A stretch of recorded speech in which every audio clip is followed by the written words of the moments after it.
Thank you very much for staying with us on TVC Breakfast. Now to an ongoing discussion that, we've been following here on TVC News in the country, of course, and beyond. And that is still on the death of popular singer Ilerioluwa Oladimeji Aloba, also called Mohbad or Imole. Well, the artist died last week in unclear circumstances, but the Lagos State Police Command has disclosed that an autopsy on the remains of the late singer has been concluded.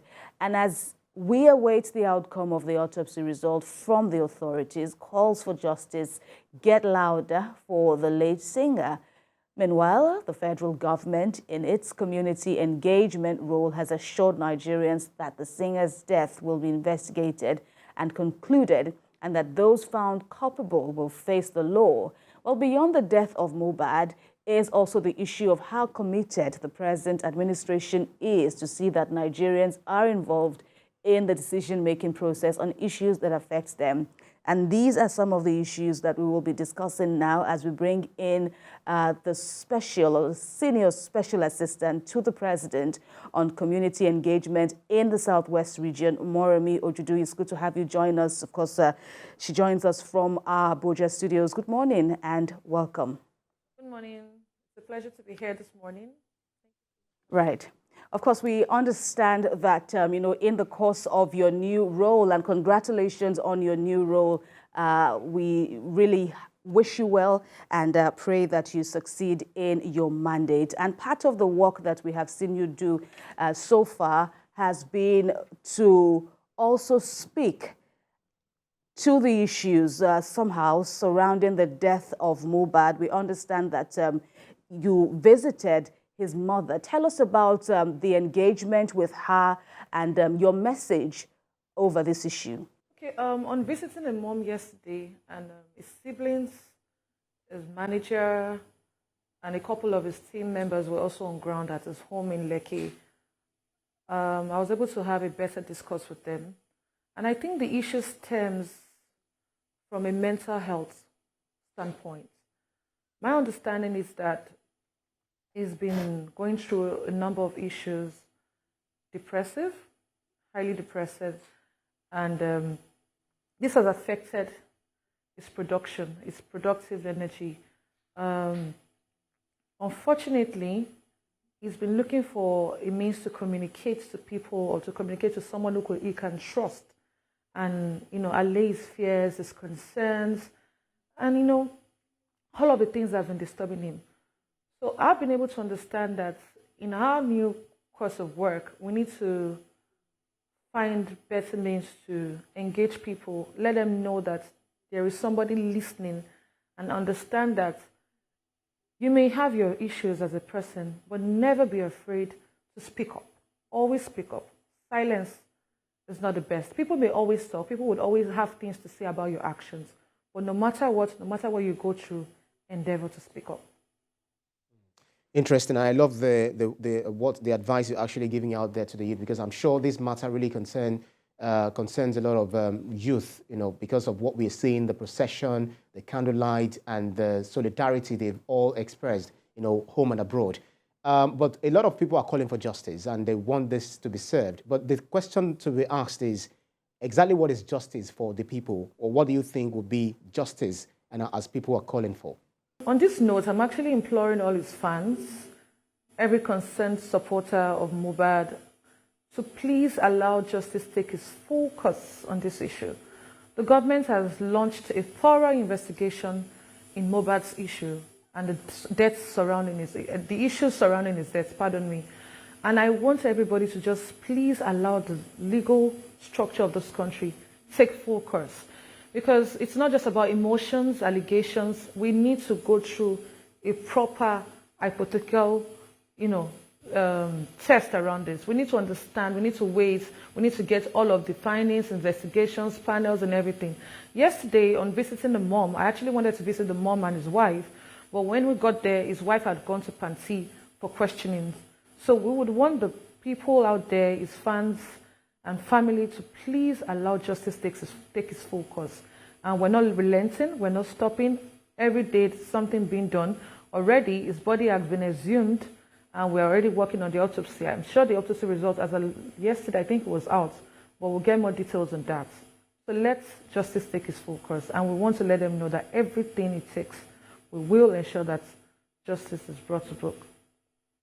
Right, and indeed, as we told our viewers earlier on the show this morning, that the police has indeed confirmed that the autopsy done on Mohbad after his exhumation, the exhumation of his corpse, that is, has been concluded, and the public is awaiting results. But looking at the wider issues surrounding your appointment and your mandate. Of course, you aren't the only SSA to the president on community engagement. You have colleagues, across the other geopolitical zones of the country. And this office that you are in now is rather new in terms of, positions, in terms of the advisory role that is expected from you and the others. But tell us how big a deal this is for you, and what your core areas of priority would be. Our core areas of priority, I actually want to use this opportunity to thank Mr. President. It's a very big honor to, have this appointment. And I want to promise Mr. President I will do all it takes to ensure that the objectives of my office is fulfilled. Community engagement is quite vast. We're going to be dealing with all spheres of the community and, people, young people, old, and the children. Major focus will be on parleys, will also be on, meaningful engagement, as well as ensuring that we bring governance to people's doorstep and let them know that the government is a very empathetic government. The government is listening and ensuring that we're able to work with all stakeholders across the country. So it's, a uniformed process with stakeholders, the communities, ensuring that we're able to alleviate their issues, the problems they may have, and bring solutions at a quicker approach. I can see that's one of the things that you've actually embarked on, with your outing to commiserate the family of Mohbad who died. But then I'm also curious to know how you think your role as the community engagement, evolving in the current, political and social landscape and things that we see in happening in Nigeria. What strategies would you be employing to adapt to some of these changes? Quite a number of strategies. As time goes by, we will launch it and we'll definitely let you know. Well, I can assure you that we will ensure that all zones in the country have a very enviable growth and development, something to be very proud of. And we're going to be promoting our country beyond the status quo. Right, and during the elections of this year, many observed the active participation of the youth, and we saw their involvement across various divides, and it also was said to have been rather unprecedented in the history of electioneering. How does this make your work easier as you of course roll up your sleeves and get into the thick of things? I really cannot hear you. I'm not able to get your question clearly, please. All right. The question, Moremi, is about the active participation of the youth during the elections. And I said that many had observed it was unprecedented. And the question is how it will make your work easier. What value or what impact would it drive on your work in the Southwest? The value of young people or the value of youth participation? The value of what exactly? Right. The value of active youth participation. Oh, I got that clearly. The young people make a very large part of our community. Nigerian youth populace I think is the most beautiful. When I look at Nigerians, our young people's creativity, energy, and their strength, their resilience. I'm particularly curious because when she asked you, she particularly also mentioned the Southwest. And we know that the youth of Nigeria, are quite diverse, from different backgrounds, different regions and all of that. And they have their own idiosyncrasies. Go to the social media, you see what they do, what they say, their yearnings and aspiration. How do you think one can harness these, potentialities of this youth and also make them understand the value of being a patriotic Nigerian? Engagement, reorientation as well, orientating them, making them understand the passion they must have for their country, making them understand that Nigeria is the best country they can be blessed with. And I say that proudly, making them understand that this is the time that they have a leadership that listens, that cares, and that supports the people. So I must also say this selfishly in a way that the Southwest has been a pace setter in terms of sustainable growth and development, brilliant brains. So, and also, the president is not just about the Southwest. You can see he's nominated a number of representatives across the zones. And dear Nigerian youths, dear young persons, and dear moms and dads at home, dear young children, this is the time, this is the government that has come to stay, and we all need your support. We all need to come together to promote the policies, the framework, and the objectives that this government aims to achieve. Of course, and we've seen the president before your announcement as one of his SSAs. We've seen the president in direct messages to the youth since his announcement as the winner of the presidential election by INEC. But a worry for many analysts has been the issue of trust deficit. And, I guess you would also be in a fine place to help address that now that the president has appointed you among his lieutenants, and you being a popular youth activist. I wonder how you hope to, make the president, more, or make the youth more endearing to the president? Or how do you see it? How do you see the issue of trust?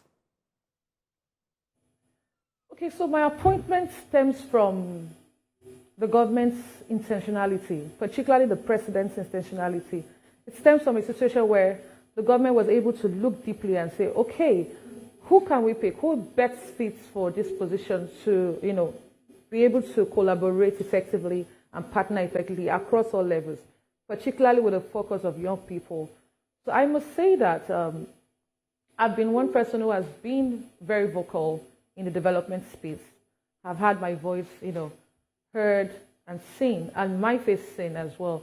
So I think the government is highly intentional about our growth, and this also shows that in everything the government does, in every appointment that is made, there is a core focus on ensuring that we bring the right person, the right team on board to steer this process, to steer the structure.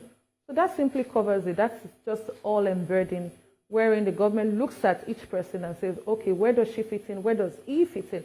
What can we do? And this is me coming from the other side and coming here to work. So it just shows that experience that needs to be brought on board in government.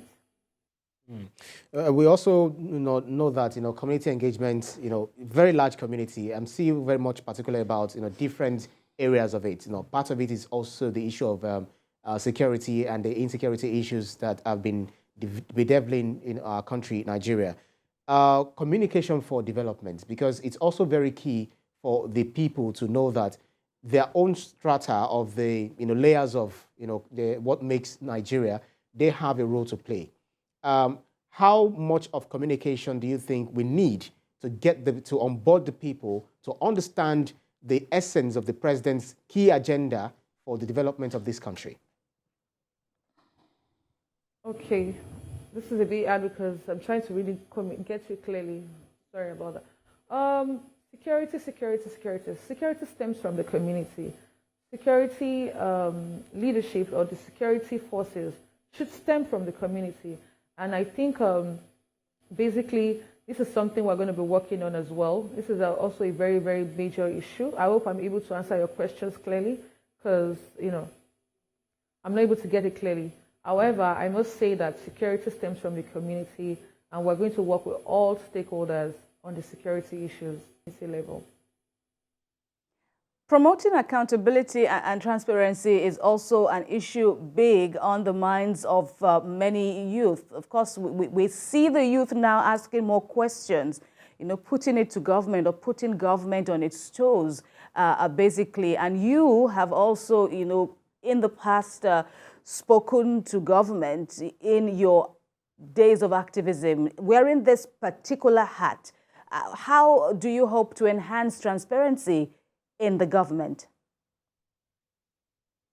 By letting you know everything we do, communicating appropriately, letting you know of our day-to-day activities, letting you know. I think right now we're working effectively on breaking down communication to the tiniest tidbit where it is easily understandable. We are bridging the gap, bringing government closer. And I can tell that so far we've done very well. I think we've gotten very good, positive feedback on our communication. We'll do better. We'll ensure that everything we do is properly broken down so that it is, very easy to comprehend, because comprehension is also very key. Knowing that we can communicate and you may not understand, or the populace may not understand. But one of the things we're being able to do, we're trying to do better, is to ensure that we not only communicate, but we communicate in a way that every level of individuals of the society can understand what we do. So we're working effectively on that. And I can tell you that the president is doing a very great job in that regard. I'm also quite excited with some of the appointments made by the president so far, because I tend to have seen, some of the youths who are represented, talk about the Minister of Digital Economy, Minister of Humanitarian Affairs, also talk about the other ministries where we have younger chaps, now overseeing. How do you intend to, apart from advising the president, how do you also intend to, harnessing, working with these various ministries for the benefit of all? Do you see yourself, working with them in an amiable relationship? Yes. Government is collaboration. Government is partnership.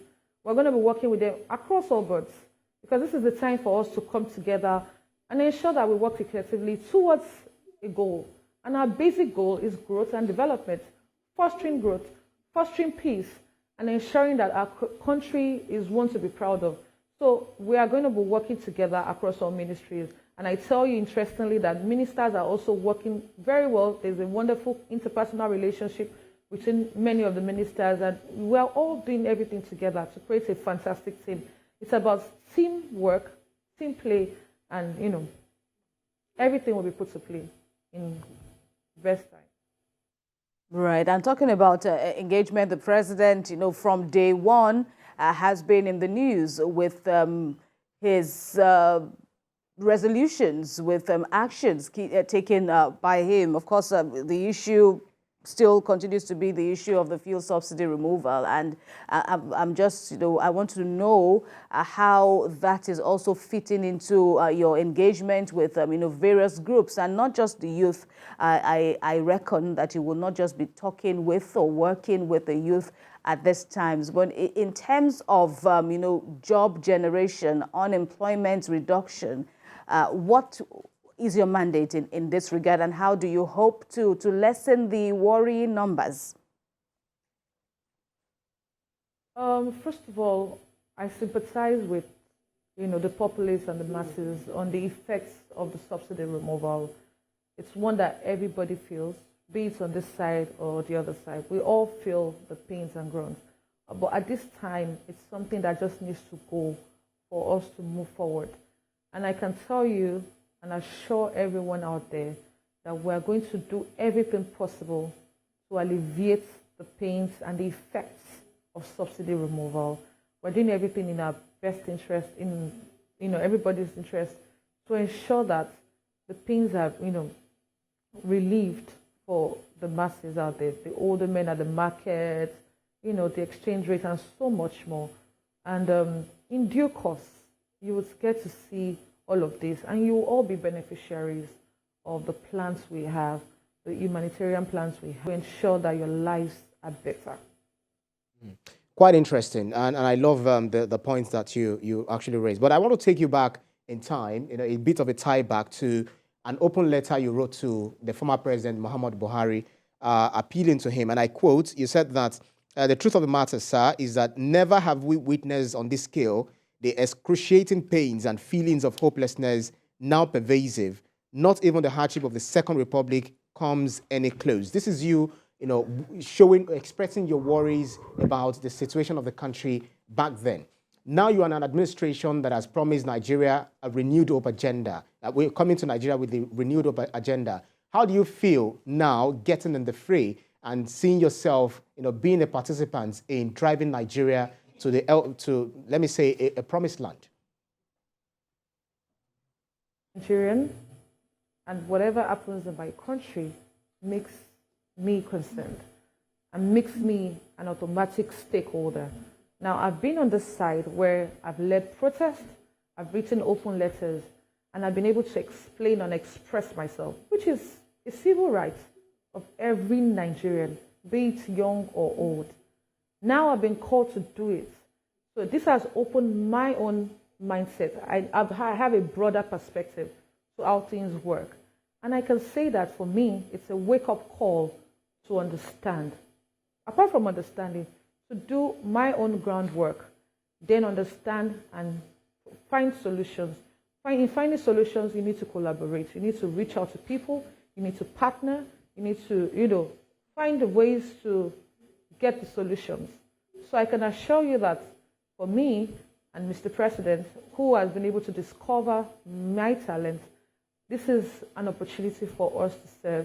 This is an opportunity for me to be able to relate better, use my energy, bring in my energy, and be able to, galvanize towards what we need to do or what needs to be done. All right, and of course, we are nearing the end of the allotted time for this interview, but I know many people watching would also be interested for you to speak on, issues, the fact that you are here in the Tinubu administration. Your father made the news earlier before the emergence of President Tinubu as, president, in an open letter explaining his reason to support, another aspirant at the time. And, so many issues, came up following your announcement as one of the president's SSAs. How do you react to this, interesting slant? Now people saying, okay, from the same family, we're having two members of the same family who may not have supported the president. And what impact does it have on your work? No impact, because for me, I think Nigerians should be happy and proud that I come from a home that is politically independent-minded, wherein I've been given a very sound education, where I can decipher, where I can know the best actions to take, where I can, despite my father's, political affiliations or anything, I'm still able to take my own decisions. That shows sound education that have been given to me by my parents. And I must also, give them credence for how well I've been grounded from childhood with the best education, the best values, and the best trainings any child, particularly the girl child, can get. It's something to be proud of, bearing in mind that, my father is on this side, I'm on that side, and we're still cool. I think it just shows the best, and I think it's something that every parent out there should emulate, wherein you do not have to influence your child's decisions. You allow them to take their decisions. However, what you can do behind the scene is to guide them and give them that necessary, leadership and tutelage in a very careful manner. And, education. I've been given the best of education, exposure, and I'm so proud of my parents. My mom and my dad are really, really, really wonderful. And it doesn't affect my work. No, not in any way. That's his position, and this is my position. And it's fantastic. Moremi Ojudu there, the Senior Special Assistant to the President on Community Engagement. Thank you very much for speaking with us on TVC Breakfast. And indeed, we wish you well in your new assignment and hope that you will continue to make us proud. Thank you very much for your time. for your time. Thank you so much, Nigerians. Thank you, TVC, for having me. It's been an interesting show with you.